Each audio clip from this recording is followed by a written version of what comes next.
Hello teachers, I'm Muhammad Rizal, a student of Pre-Service Teacher Education.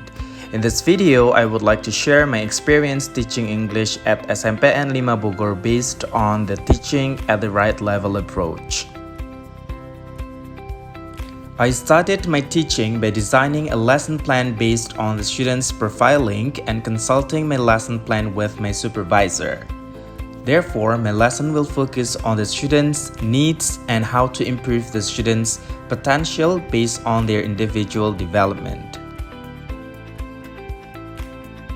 Then, I started my class by asking them questions hook. These questions lead my students to have a clear image of what they are going to learn that day. These questions also motivated the students to involve in the teaching and learning process.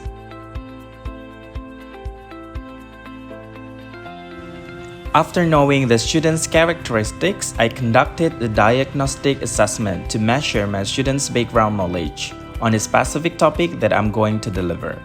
In conducting the diagnostic assessment, a teacher could conduct cognitive or non-cognitive assessment. In this lesson, I assessed my students' background knowledge by asking them to write some adjectives dealing with their characteristics or personal appearance. I used both technology and conventional teaching. Anyway, just be creative in conducting the class. I asked my students to write only positive words to describe themselves to motivate them both for their personal development and lesson engagement. The next step I did was analyzing my students' work. I have a clear image of my students' conditions and abilities. Then, I categorized my students into 3 groups: slow, average, and fast learners. In my lesson plan, I had prepared some exercise based on the students' levels. The low-level students focused only on writing simple sentences. The average level students focused on writing a text, and the high-level students focused on developing their text.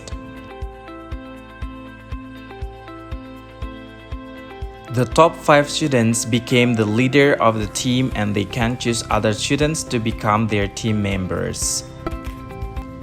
Well, appropriate assessment helps the students to achieve their best potential, and the role of a teacher is to motivate and encourage the students at any level.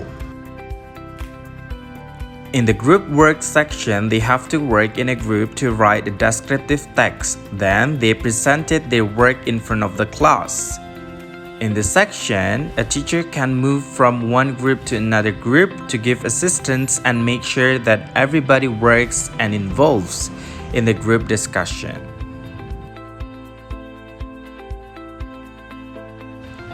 When the students are done with the group work, they can move on to the next step, which is individual work.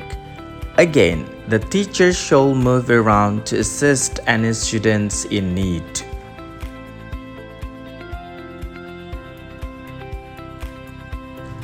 Last but not least, giving the students feedback. Since my lesson was writing a descriptive text, I spent my time on revising students' work one by one. They were so excited to tell who they described and got my feedback.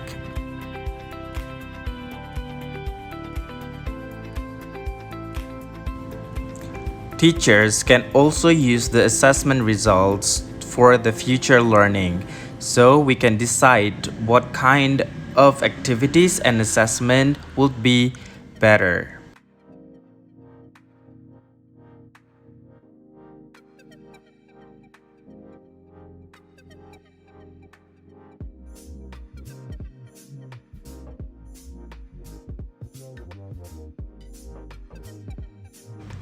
Well, that's my story. I hope every teacher can focus on inclusive learning that supports students' characteristics and abilities. As Albert Einstein said, everybody is genius, but if you judge a fish by its ability to climb a tree, it will live its whole life believing that it's stupid. See you in the next video. Bye!